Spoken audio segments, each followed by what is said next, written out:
Gasimbagane ne bannamawulire wano ku Radio Simba. Peter Kibazo mu studios gikwanjulira osibyeyo otya ampuliriza.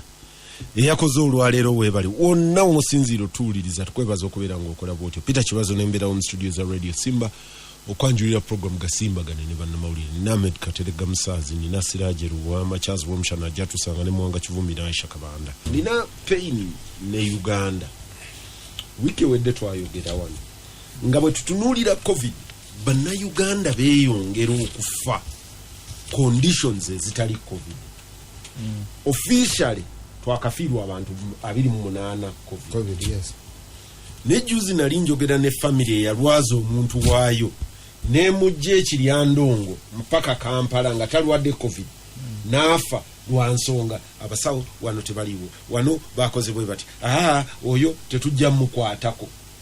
Kati mu process eyo Bannayuganda beeyongera okufa conditions ezitandibase kubanga Uganda yateeka concentration ku COVID era mu public media tugamba abantu twakafiirwa abantu 28 in a sense of a victor mu luzungu bagiyita bravado nti tukola bravado ba braggadocio nti nze era bali bafiirwa 10 zola nakafirwa 28 boka Bannayuganda beeyongera okufa bangambye meningitis nali simanyi nti it's as dangerous now ne bangambye ekiruddu mu hospital ekimu kubitta abantu bamuyita meningitis abantu beeyongedde okulemererwa okufuna eddagala lya HIV AIDS. Simanyi what happened to ARVs kubanga zaali za bwerere. Naye bangambye nti abantu beeyongedde obutazifuna. Abantu twamala ebbanga nga tulimitinze travel kati abaayina okurenewing eddagala ne litarenewingibwa ne batripping over ekyo obumanyi bwange mu kyo kitono ne oli yangambye nti ono yalina kufuna line 1 kati simanya ina genda ku line 2 over 3 kakati ebyo sabitegeka naye tebiriwo ate line 1 weewulira mbosimanyi bwova ku line 1 bwodda kweri endala oyina kwesasulira kubanga government terigaba lyabwerere. I found that odd and obuti bwange nti ngeno bwe tulage ensi ekifaananyi nti COVID twakafiirwa 28 bokka naye gundi yafiirwa 3 gundi yafiirwa emitwalo tufiirwa abantu bangi mu conditions endala abasawo baakuno zibayina capacity okumanage. Naye kirala mukulu Kibazo bwogamba nti abakafa abayina COVID 30 tekitegeeza nti bebayina COVID bokka. Kitegeeza bofunyeeko botegedde nti bagiina. Gasimbagane ne mannamawulire Aisha buuza abantu bawuliriza musiri mukyano mwebaleje musobodde okwekolera abafunye ebizibu mukama tumwekwase gwe tuba twekwasa tedi kirala kyonna bafunye ebirungi tumwebaza ajja kutwongera ebirala. Gasimbagane ne bannamawulire wano ku Radio Simba. Katerega njagala kutandikira ku kantu kalabikanga akali light naye Joe natunulidde story eyo New Vision gye flaggings kutaka Minister w'ebyenjigiriza mama wa Rumshana ye Minister w'ebyenjigiriza mukwano gwange Minister omubeezi ow'ebyenjigiriza yajja ne bugumu n'alaalika ab'Ennamboole ngenda kubawa ebyapa by'ettaka lyammwe. Nali wano olulala luli nengamba nti institutions ezitalina meaning eri abantu kebeere cultural kebeere religious zijja kuluzinga meaning n'abantu okuzirwanirira. Anjogera ku by'ettaka n'ebirala. Nawe ekyokulabirako kye Bunyoro mu ttaka lya gavumenti lye recovering nja kubulira lwaki nkyogerako.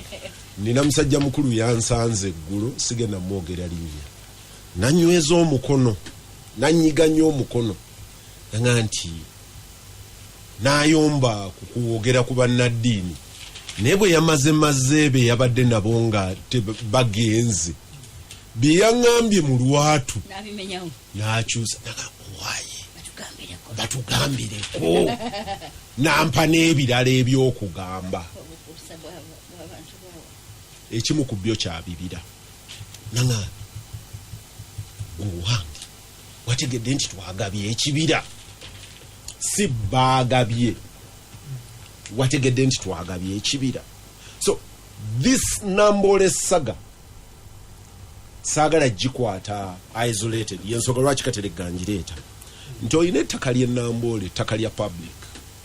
Ekisaawe ky'e Nambole Dr. Apollo Milton Obote yali ya receiving a grant yakyo nga bateekateeka kizimba mu Nammanve wakati mu kibira. Gavumenti y'omulundi ogwo ng'egamba nti ekisaawe kisigale mu kibira wakati.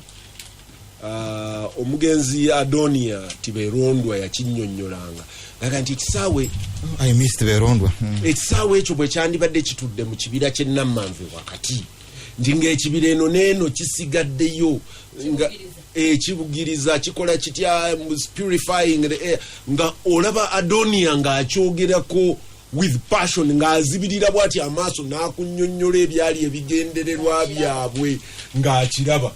Olwo yali ayomba lwaki baakijja e Nammanve ne bakireeta e Nambole. Ne Nambole ettaka lya gavumenti. E Nambole ettaka tulinyaze. Kuliko ekkanisa, kuliko obutale bw'aba veteran. Ate bangambye ba veteran nali mmanyi nti bo bakola akatale ne bakatwala. Sebo we Nambole waliwo claiming a plot wakati mu kisaawe wennyini. Ettaka lye liri awo tebamusasuranga. Era buli RCC afuna office y'omu ku first complainant asooka gavumenti tesasuranga ttaka lyange wakati wali ekisaawe wennyini.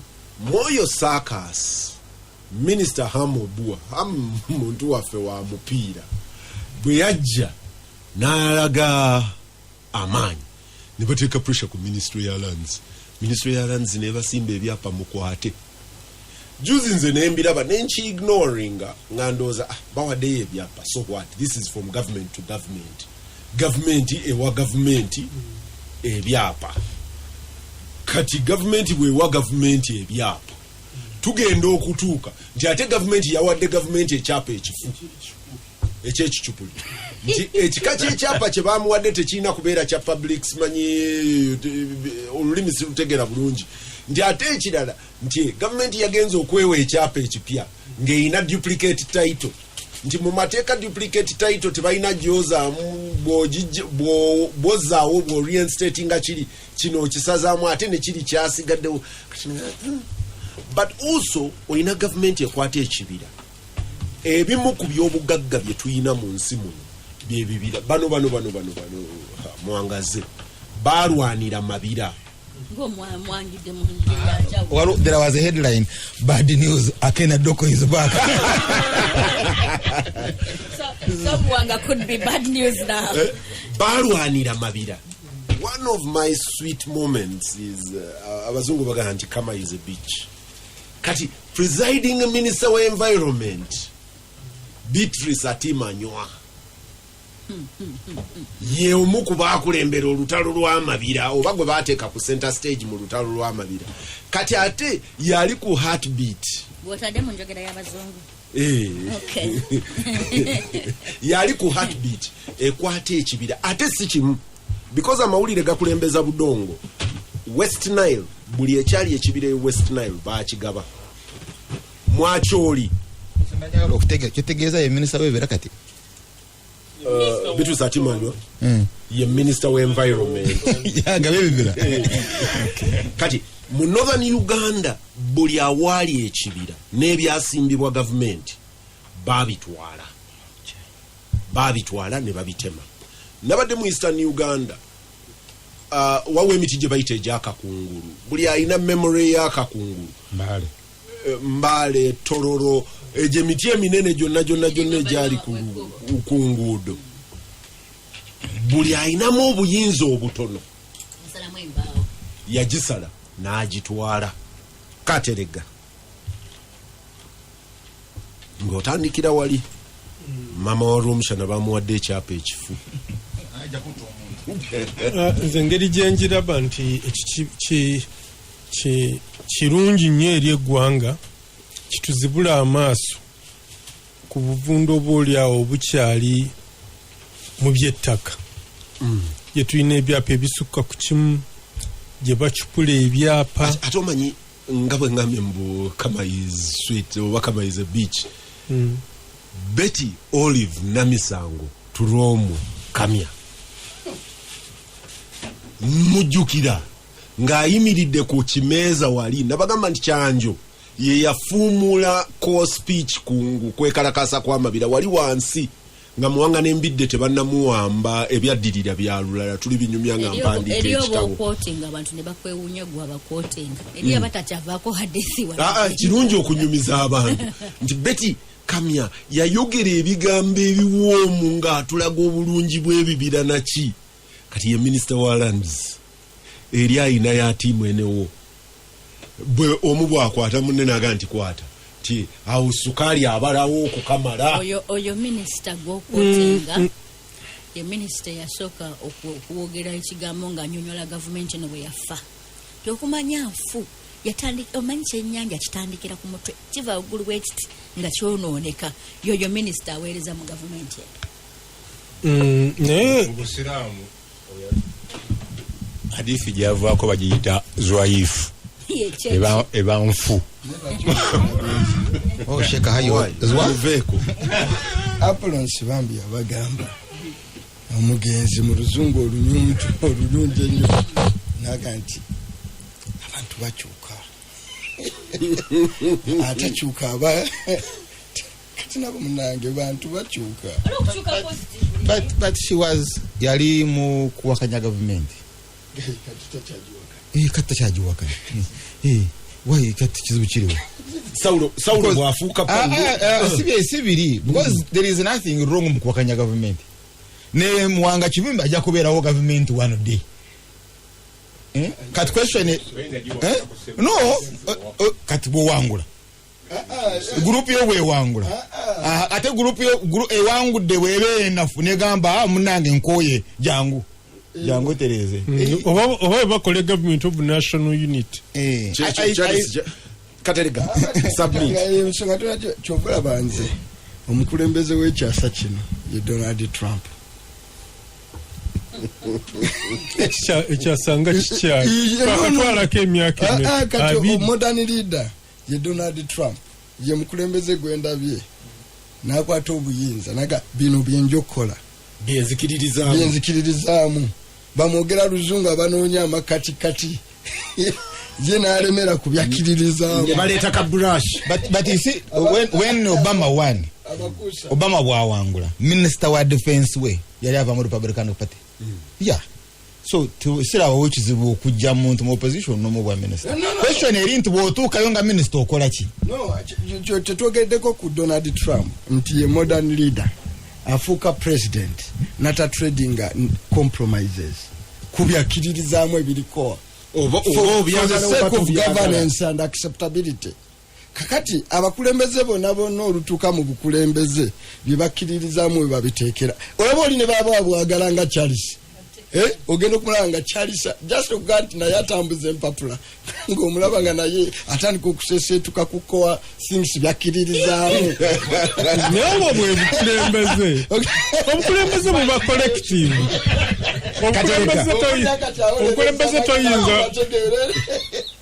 okulembeze toyinza kuva mawogola n'ebirooto bya nga gwe musavane muwakulira bw'obiraba n'olowooza nti obikakatike ku Karamojja ku West Nile era mugenda nga buli omu alina kyaleeta ne mubaako we mugira ki nimutambula.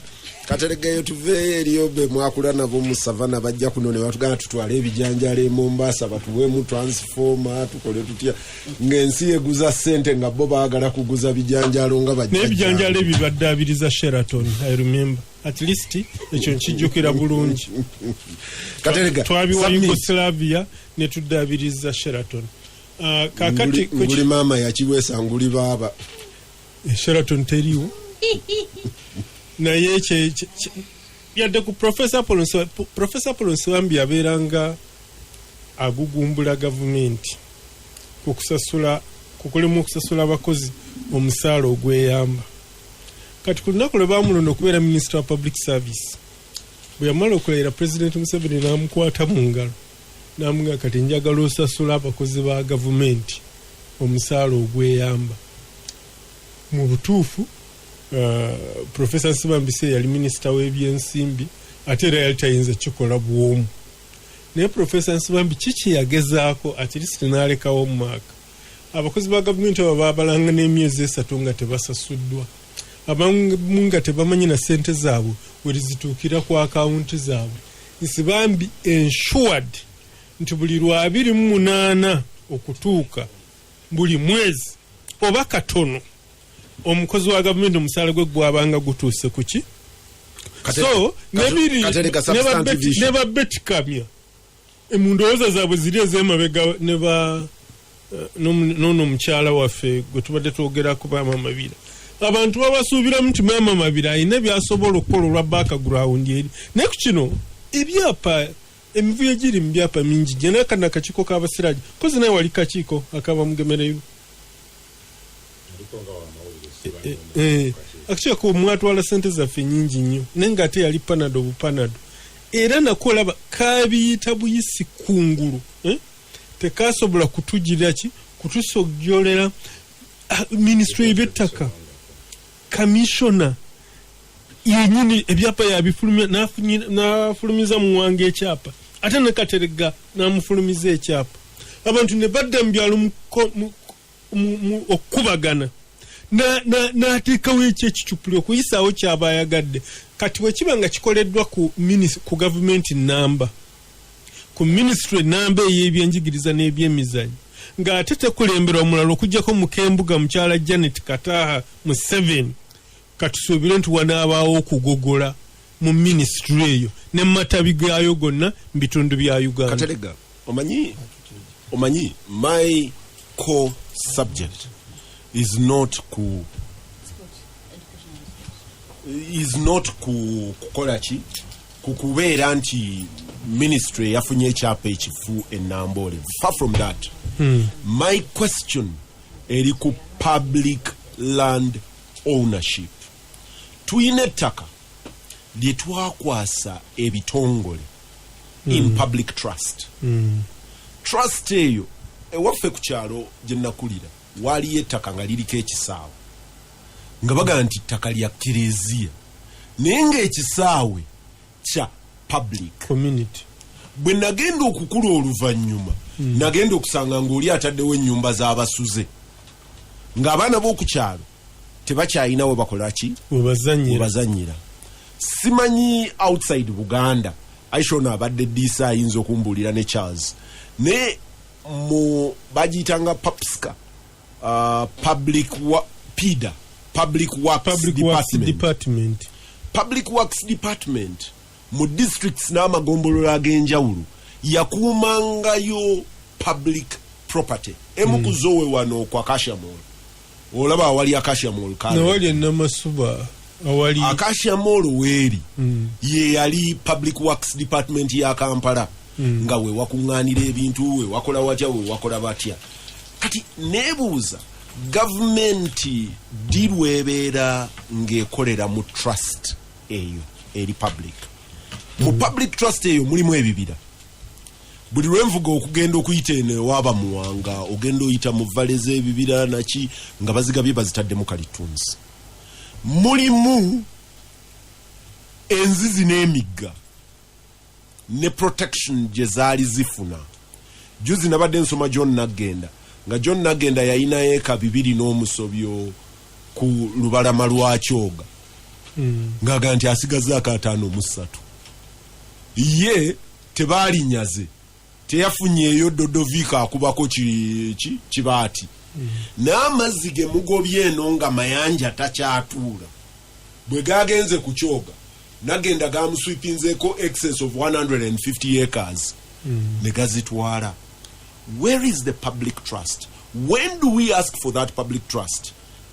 Nabagambye oyina ebitongole and very painful nja kutandikira wano ekereziya wano ewaffe yayina ettaka lyekuuma in public trust baligabiddeko bakibazo liizi bonna kibazo eryo litwale egundi eryo litwale egundi eryo litwale tokyayinayo nawo okuŋŋaanyiza bantu ne batuula oyina ettaka eribadde erya obwakabaka and so on ng'eryo lyali lya gavumenti z'amagombola naye njagala kuddayo walitandikira ku gavumenti agaba Bugoma forest gavumenti agabye all the forests in northern Uganda nkugambye musajja mukulu gwe nasinkanye eggulu yankutte ku mukono ibwe yanayinanga nsi Bugoma ti Arua bakisimba mu 1959 abasajja abazungu nga bagenda basimba ekibira ekyekijjukizo kyaliko payini nambulira neya kitema nambulira ekyekigumu kyaliko omuti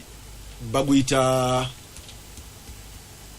not mubajangalabi tik bamuyita batya mu Luganda nja kijjukira bagukolamu ebigala by'emmundu nti bagisimba ne ginyirira je bwe twatuuka ne tugisala ekibira kyonna 6 square miles of artificial forest in the middle of Kipgum was cut down by generals.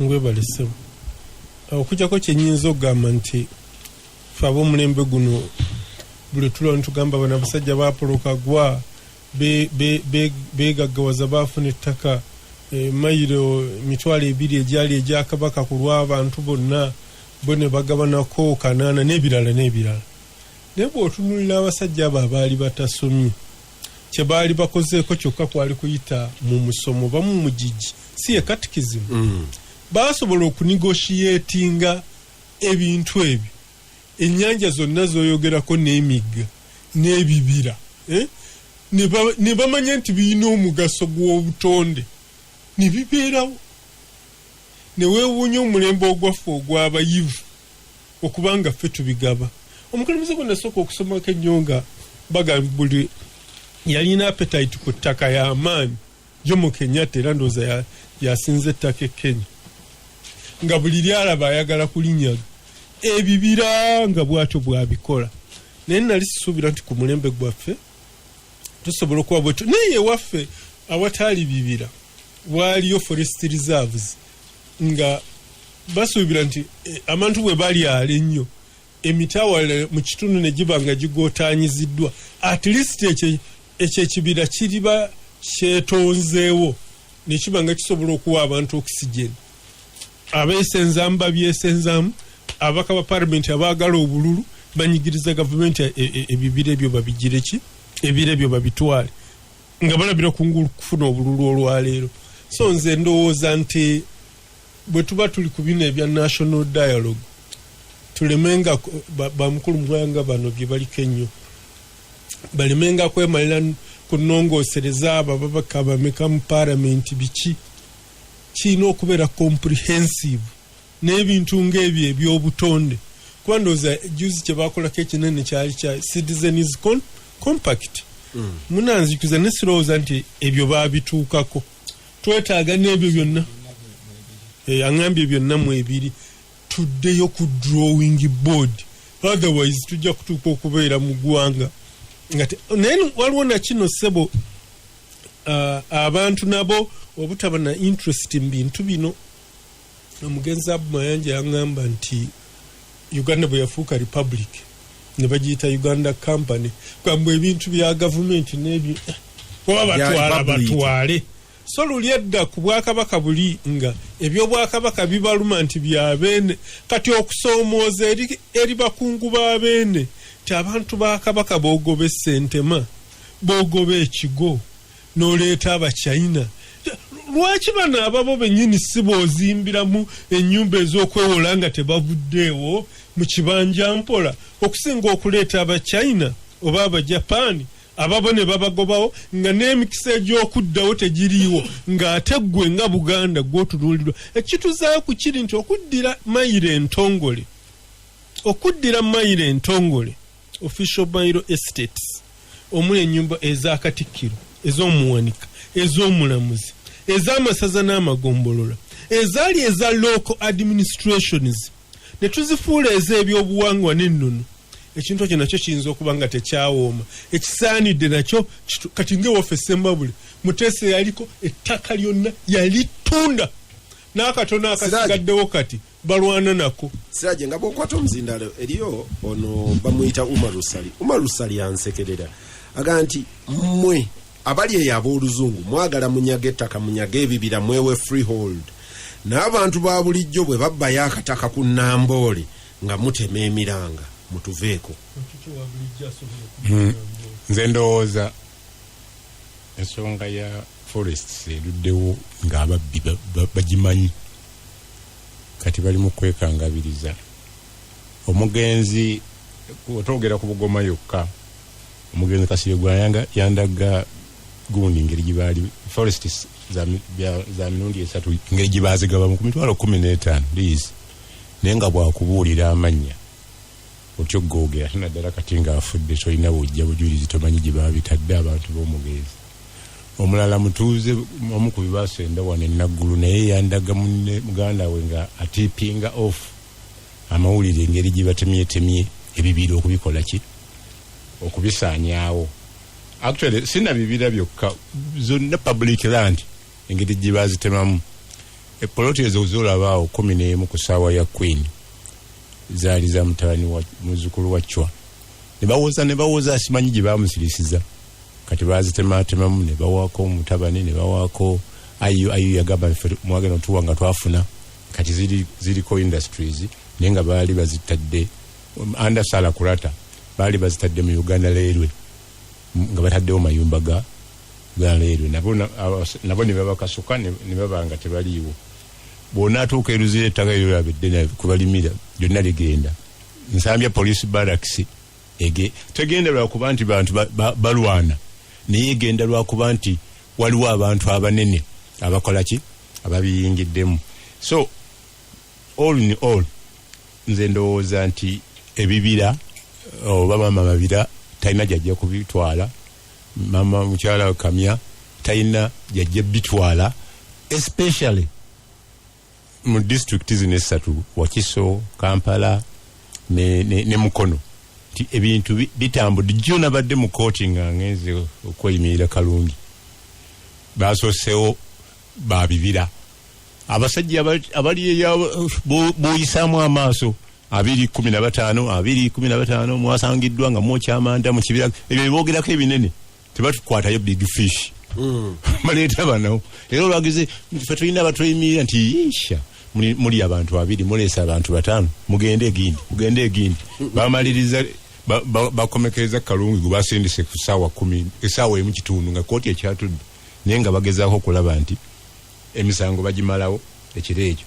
Kaakati bw'otuuka mu bibira by'olowooza onayogedde ku gundi Sheraton olubalaza lwayo luliwa, kompawundi yaayo yaani mu kaseera kano basi kati nkubuuza nti yaani essaawa zino kanso kubanga nzijukira wa Grand Imperial bwe baali Sheraton mulemesa okufuna access baagikaka abasite kanso nakola amadaala gali so ate awo waliwo ne Independence Monument, waliwo emisango mingi egyagenda ewa bamugemere naye nga ginyiga abantu ba bulijjo naye nga abanyazi ettaka banene. Waliwo Island otafiire gye bamugamba nti tunda yina mu kifo ky'okutunda n'akyuse ayitayito n'ayiteeka mu mannya ga mutabani we, yokesi teyayitibwa nako yadde akatundu.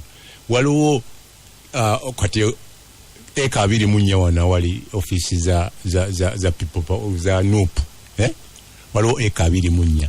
Omusajja nnyiniwo yaguzaawo nga ne president akimanyi kuliko Uganda 133 n'aguzaawo mutabani wa president wa Gabon n'awayalingako biliyoni 3.2 50%. Agenda okudda nga omusajja nga bagamba nti bano tubasasudde bwe n'agamba temujja kuntwala. Mutabani wa president wa Gabon omumanyi temujja kuntwala wano wange. Ne baleeta surveyor ne bapima wa Bobi Wine nga land title gye yateeka mu kooti eri mu kiti Matugga si wano.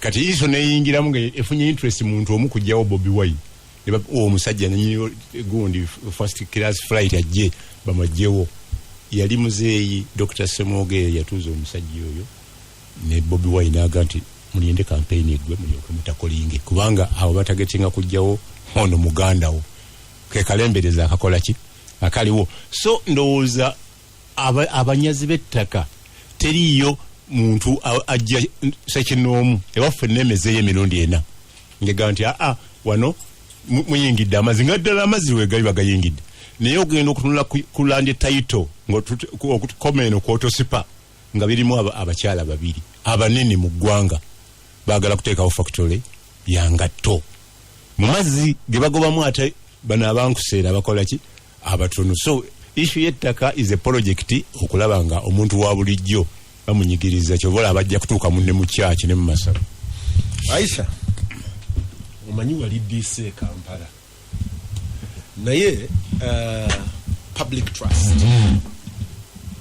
obwesige abasajja abakulu nali ne Muzeeyi Bidandi ebbanga liiseeko ngaga nti wano waaliwo abasajja yali anyinyonnyola omwami omwe wammwe ekyabadaaza eyawaayo ettaka nga musiraamu naye naaga nti ne kuno tulinako abaana abatali baki basiraamu simumanyi linnya naaga nti wali nawaawo ne bazimbawo omuzikiti n'abaawo meeya ne mbawaawo bazimbewo essomero simanyi kyabadaaza weya exactly ne mwami Bidandi aŋŋa nti omusajja y'omu yakwata ettaka ye nga musajja mukulu naaga nti kuno tulinako abaana abatali basiraamu ne bali bajje bazimbe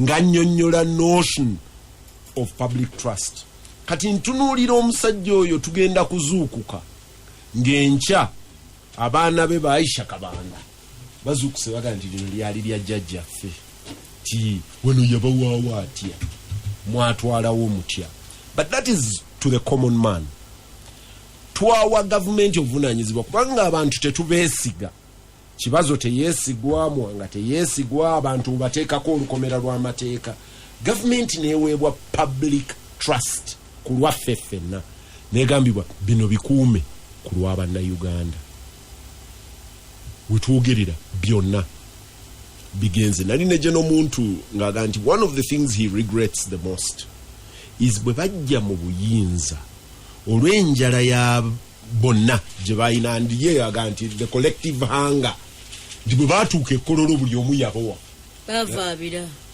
yabowa buli omu n'akwata ennyumba n'aga nti eno yange kati yagamba nti that was the start of the collapse gyalaba kibazo be baali basoose kuba nabali abajja mu 6 inda katono n'abajja mu 7 ne mu 7 nabo bajja bayala naye baabibeeranga mu bubeezi nga tebabitwala. You're right, that's the distinction nti ababote n'abaamiini bwe bajja baabibeeramu so bano banyaga byasigala bya gavumenti okwongera ekofe bakulu ba Lwomushana bwe bajja ne Lwomushana neetaga okukebera waabeera bwe baakwata tebaakoma kubeeramu baabinyaga bunyazi era ekyo kitujjukiza ti emabegako eri ba government officials ba SDA mu biseera ebyo each SDA yalinga housed ne government nga balina ennyumba za government ze basulamu awawa ne Kampala yalina Mpigi yalina Mukono bona balina ennyumba za government gye basulamu olwaleero in those respective districts teri ya RDC alina nyumba ya government gyasulamu. You wonder what happened. Naye Peter ekiseera nga olaba nesembebule bebazimba ekiseera nga nkolanga omumyuka wa Secretary General ku NUP ebimu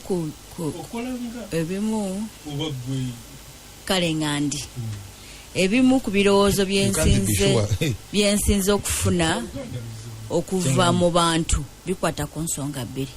One is governance, the other is land. Mali simanyi bana Uganda bali vigilant nnyo nga bwe bali abantu bawandiika nalwa omusajja mukulu nga awandiisa ekiwandiiko kye tinsaba bino ebirowoozo mu biteeke mu manifesto naye ensonga zenabye nga ziri ki ku mitima gy'abantu. One is governance, the other is land.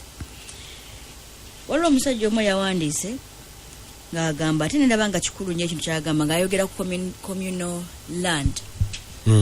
Nettaka lyemulaba nga ly'abantu eriri bweru wa Buganda yesinga okuba mu communal land. Titwandikozeeyo enkola etaasa abantu bano kati nga alowooza nti land title zijja kutaasa naye nawali land title naye wali obuki waliyo obuzibu. Tubawenga land titles zisobole okubeera nga ziyamba abantu abo butatwala ttaka lyabwe. Mu mambuka Aisha linda konkuwa information omanyi abantu baffe bakozesa buli opportunity. Morris Ogenga Latigo, Norbert Mao, Michael Chula, Atima Nywa, waliwo Deputy Speaker bamuitani Jacob Olanya, Otema Wani, Batuula ne batuuza government ngaga nti abantu baffe bali mu communal land. Beetaaga to title this land. The most untitled land was in northern Uganda, but nina interest mu kesi yacho oli. Ngaga nti let us title this land. Nga titles are clan. Waliwo omu bamuyita Sarah Kulata. Nga ali ministry ya lands yali yani commissioner. Omulala bali bamuyita Nyombi mutamani wange nga bali mu lands ne babuguma nnyo nene babagamba nti etteeka lya kuno terigabira community taka. Mwanga tayinza gamba nti fabe butambala ligabira entity muntu oba ligabira omuntu aina bajita locus standard mateeka whatever that means I don't know. Nti ng'omuntu awaaba naawo waabirwa can be sued and can sue. Yaga nti abo betu batuwa ettaka bano bonna baafuluma bamwenya kube mmenye waggulu abawerako mikwano gyange bwe kuba akata ina square ya mailo ya ttaka bwe kuba akata ina square ya mailo ya ttaka encha ngenda mukerezia kwejjusa. In fact now oyogedde lye bagabanye lisinga n'ery'abapoloka gwe njawulo yokka gye ndaba nti ate baabo balabika balina ba foreign agent litandise okukyuka amakubo at least bakagwe lyabwe kati n'eri interest gy'obadde ogamba nti bambi baba titolingire ettaka olunaali wa title omwavu kibazo olumu wa title be Peter sigambye nti ngambye nti baba titolingire gaye nti abantu bawandiika nga bagamba nti oba eneeneeba solution era nenkulaga nti nene awali titles naye waliyo ebizibu. In fact kyoyogedde olwaleero ate abantu bamumambuka kati now they are fighting against each other. Abo abafuna ettaka abafunye ettaka lyabo balyewaŋŋamizzaako n'abantu already waliwo olutalo lunene. Nolwekyo ekigambo ky'ettaka kinene ddala. Gavumenti yandibadde nga yebeerawo ku lw'abantu, yandibadde ekola amateeka agataasa abantu okubataasa ku the vultures kanziyite bwentyo abantu abavaabuzi abaagala okuvaabula buli kintu ky'abantu. Gavumenti yandibadde ekola amateeka okutaasa abantu kye mu kusoma obubi gavumenti ye yennyini nnyini erina omukono munene nnyo mu kuvaabira ettaka ly'abantu either directly oba okwagala ocompromisinga. Kati abo boyogerako some of them were in opposition but as a way of compromising them babalaga there is this opportunity naguno mukisa weguli. This is how Kampala yena yaggwawo nga bamugabira bakansalas n'abakulembezi abali mu security agencies ab'enjawulo oli era nze nga nakafuuka wano RDC welegamba nti tunonyayo akataka wano bagamba kirabika okukuwa we bakuwadde olina okunonyayo akataka koteeka okufuna bakugabire.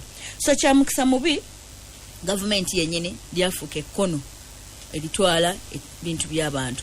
Wano nakugamba omukungu omu yatugamba nga anoonya ekisanja kya President Museveni nga talina nsonyi naga nze bannange muleke Museveni abeerewo nze nakyeva mwagala ennyo abeerewo nze ngenda n'entunda ebintu byange nkwata akatale n'enkatunda bwe mala okatunda bwawula ndi wakatunza waye lwaki watunza akatale nsa I'm sorry aga toddamu nga ngenda nga ntundako okubiri era nga ndeka nga mbeerawo era tavanga ku bwa minisita ebbanga lyonna abeera minisita. Kati awo ogamba nti ani alina omukono mu kutunda ebintu byaffe nga sinaba kuwanvu nnyo kintu kya ttaka ebibira. The last time I checked oba mu myaka 10 nga tufiiriddwa 1.2 square miles ez'ebibira. ebibira bidduka speed yayiririra nze nawunzika neŋŋamba nti gavumenti eno 1.2 square miles is petty. Buba butono nnyo. Oba in a year, I think that's what we lose in a year. That's what we use annually. Government eno oba nze nawunzika nenga nti engeri gye beekweka ennyo mu bibira nga balwanira olutalo. Oba oliawo tebalina interest mu kukuuma bibira. Government waliwo omu ku balwanyi ba veteran ate muwuliriza wa programu eno yaŋŋamba mbu ekifaananyi kye baafuna nti oba oliawo ebibira ebyo we birisigalawo n'abalala basobola okubitandikirako n'endowooza era ennuwana zikyuka kati nga tulonda buli myaka 5 solowooza ndi wakyaliwo abalowoleza mu ngeri eyo tukuume obutonde naye ng'ogyeko ky'owunzise nakyo kikulaga how selfish our people nti basobola okufiisa ekintu kyonna okufiisa ensi ku lw'okwagala okwekuumira mu buyinza. Gavumenti y'obote n'obubi bwayo obujoogerwako n'obukambwe n'okukola butya bakuuma ebibira nga byabeerangako omusajja wa muggo buggo ng'era bamumanyi omukubi w'ekibira agira bwati n'atambula era wabeerawo clear luwenda nti olwo luwenda lwa kibira ne kubeerako akakubo akaseparatinga ettaka ly'abantu n'ettaka ly'ekibira ng'abantu okujjako okugenda okuggyayo enku nga teriyo kikolebwa mu ttaka lya kibira. Kati okugaba kw'ettaka ly'ebibira kuno kubadde systematic kugenderere. Veterans babagabidde ebibira clearly babagabidde ebibira ne babagabira n'entobazi naki ba veterans nze wali eye waffe gye bagaba ebibira ne bagaba naffe twafunako kitaffe n'afunako nze kitaffe yali musajja wa mulwanyi wa veteran babagabidde era katonda asaasire era bwe yali agaba ebintu bye kati this is the extent bw'osanga obwononefu bweyongerayo bwe yali agaba ebintu bye kubanga amanyi wawe era nawe yagabawo era ffe mu lukiiko lw'abantu nti awo si waffe awo gogo bagabidde awo si waffe tukunoonyeza awala we tukola ki we tukuwa. Kati bw'otasanga famire eyinamu nsa kwenkanaawo naye oli veteran bamuwa ekintu n'amanya nti kike now bamettaka ly'abantu erigenze eri gavumenti erigenze mu modelo bwetyo because we have tens of thousands of veterans n'abaana abawagira obuwagizi leero n'akwata emiggo n'agenda kuba abantu emiggo enkeera abeera yeeyita veteran bano abasinga bwalaba bali entabaziza wano ba veteran baawa tebalina gye balwanira n'okubanga they support NRM beera beeyita ba veteran. Ettaka ly'abantu litambudde mu nkola bwetyo lingi nga NRM ekwatibwa ensonyi n'okulibajjako kubanga balina omukono mu kubabeezaawo. Singa baagala okukuuma ebibira gwe tunulamu enkola gye bakola nga batimpula emiggo bannabyabufuzi babanyiziza ne batimpula ne bakwata beyond n'ebibira beyond ebibira embalama z'ennyanja na biki byonna public spaces kubanga olwaleero Aisha mugenda mu campaign mwina omukisa abagenda mu campaign abakuba rale bwogenda okufiguring out ofuna awantu ng'oba ettaka lya ssomero ng'essomero teryasiba lukomera si Gombeesese eyasibye olukomera ne ataasibye lukomera ne mukozesa olujja lwabwe.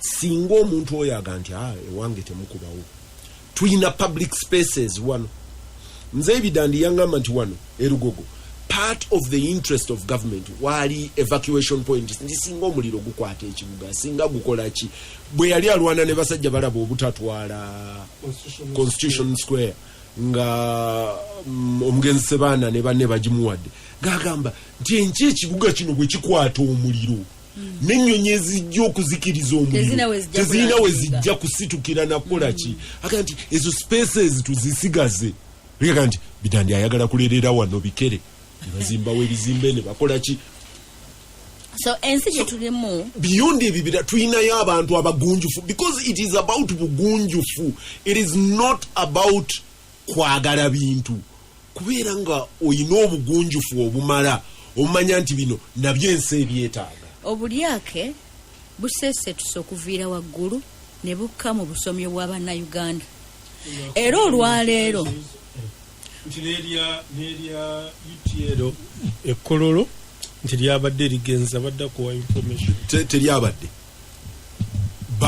baaguddemu mulimu lye baakayaniddemu UTL ne Radio Uganda oba Uganda Broadcasting Corporation bebamu ku baali basinga emirongooti n'ettaka erisinga obungi across Uganda let someone go and do an audit ambuulira obusozi bumeka obukyayina public land eyo eyali eya UTL ne balekawo kazinga bwe kati awali omulongooti badde gamba Peter obulyake busese tusene buva mu bukulembeze omanye that's how people nurture cultures ne buva mu bukulembeze waggulu ne bukka mu bantu olwaleero omuntu bw'omwazika ettaka lyalimirewo n'okola ensobi kati abantu tebakyayagala kwesiga bannaabo n'okukola ensobi n'omwazika alimirewo emyaka 5 aclaiming awuntu wawe nga omwazikawo bwazi okulwa n'okumujjawo luba lufuuse lutalo nabadde nsisinkana abasajja mbeera wano n'endejja olusi twogera nga olusi tetutegedde nnyo bitambula buyagane bugangayizi Kibale nagamba bannange land fund eno gye baateekawo benefitinga Uganda yonna lwaki land fund benefitinga Kibale yokka? That is the opinion I had. Ngenda okusinkana abasajja b'Ekibale nga bagamba nnyabo fenaffe land fund tetubenefitingako tetugifunangako abantu ba bulijjo. What happened actually abalyake be Uganda bava wane bannayuganda ne bagenda Ekibale ne banyigiriza abantu n'abajja ku ttaka lyabwe ne babateeka nadi njogera abasajja nga balina obulumi ku mutima nti mu nsi eyaffe tuli mu internally displaced batezo camps bali mu IDPs mu nsi eyaabwe si lutalo si ki ne lwakubanga abalyake bava mu government ya wano ne bagenda babajjako ettaka nga basuubira nti pipelines waliwo kye bayita ekimu oba kaseti ziri zaffe zedda waliwo peesa lyonyigana slow what they call slow motion kata yo point giteeke mu slow motion abantu abanyolo Ekibale mu Bunyolo babajja mu mataka gaabwe ne babateeka mu camps internally displaced people's camps mu nsi etaliimu lutalo gye bali bafa omwomu ate ensi esirise. Nze kyambadde nkugamba nti ekimu ku byatabula Haji Nadduli minisita w'ebigwa bitalaze kuba ekimu ku bye baamuwa byali bintu bya ttaka eby'engeri eyo n'atabukirawo ne Mukulumati Abaguma Isoke ng'abantu abali genuine ab'ebibanja mu Ekibale ne Kakumino ne Kagadi abaali balina okusasulirwa ebibanja byabwe bafune ebyapa bana baganda banyini mayiro basasulwe. Nadduli abakunga ku ziredio mbu buli alina ekyapa akigireki akireete okutula ku lisiti nga tebaliiko nga bagenda okusasula n'okutegeerekeka tebategeerekeka.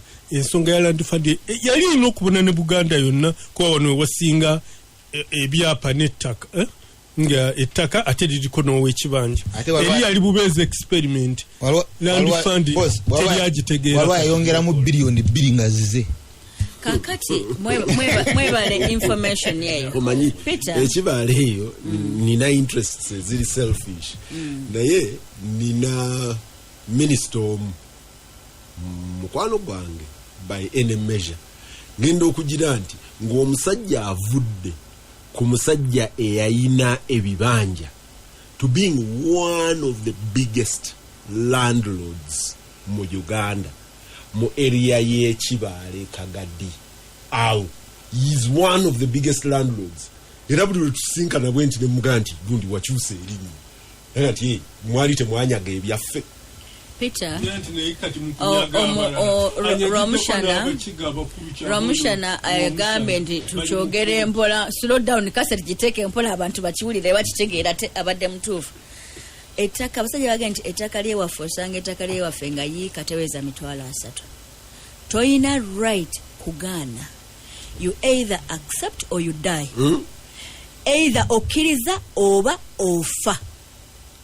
Ye level y'Ekibale kati nze bulikana kumanyi kubanga bagamba wano batulaze national ettaka basetwalinga problem y'Ekibale kubanga ab'Ekibale bali ku ttaka ly'Abaganda absent landlords etisene ne zigenda esente za Uganda tezibenefitinze Banyolo. Instead Abanyolo b'Ekibale babakuŋŋaanyiza ne babateeka mu camp ne babajja ku ttaka lyabwe. Buli yafuna ettaka ne bagamba nti wano waaliwo Kateregga n'abaalifuna Aisha nti ne bagamba nti bakompensatinze omuganda Aisha yali absent landlord ettaka alivuddeko tuliwadde Kateregga ate Kateregga was obliged to sell that land to Lwomushana naye bw'agaana afa ekyo mbadde sikimanyi Yes. ekiwulidde wano. Well, you That is either there is a sell, disaster. you either sell It's a or genocide. you die. So ye level It is not used. n'obubbi Professor Akiki obuli. Mujaju yagiyitanga primitive acquisition of wealth. Omanyi njawukana n'abantu ndi omu ku ba preachers abagamba nti ettaka okulijjamu value buli ayina yiika y'ettaka tugiteekeko omusolo ng'omusolo ogwo gwa land use kubanga oyina ba primitive accumulators ayina square mile ekibala ayina ekyankwanze ayina ekibuga ayina emubenda ayina wa Now, Peter, bw'olizuukuka n'obaga nti either till the land or let's tax all redundant land. Peter, Then possibly Peter, they you are will- misinformed. Peter, ekyo gyoyogerako primitive accumulation is normal. Bano boyogerako, these are speculators. Bwawulira nti mubende waliyo possibility y'okubaayo gold nga bagenda nga bagulawo ettaka lyayo nga banyigiriza abantu nga tebakozesa n'abamundu mu kuligula. So when it comes to negotiation bebateesa kati ekibonyabonyeseza abantu b'ekibala okutuuka awo oil pipeline yebabonyabonyeza okutuukawo kubanga nti oil pipeline eyakolebwa nga erina kuyita waabwe kati kyevula babagula bonna bakole ki baveewo. So bw'obadde oyogerako the primitive accumulators si bebbo bano babbi bubbi Bonna be abaagala bamu. okunyigiriza bannayuganda. gasimbagane ne era n'eri abasiraamu ine mufuti namuleba muzizaayo mu kooti nenga ye anaabanga owolutwe kaseera ku ebyo era nabo oil pipeline weeyita. Siraja abadde awa information njagala genda mirango. Actually okusinziira ku Justice Catherine Bamugemerere yayita Minister wa Lands nayita Minister wa Justice banyonyole land fund egwa mu ministry ki era erina proper minister accountability nga teriyo. Mwangali wano So land fund is yabeera ku just budget committee. Sente bwe bazaallocating za land fund zigenda mu ministry. So ekintu ekitaliiko ministry tosobola kukyaku. oli makati gagasimbaganye ne bannamawulire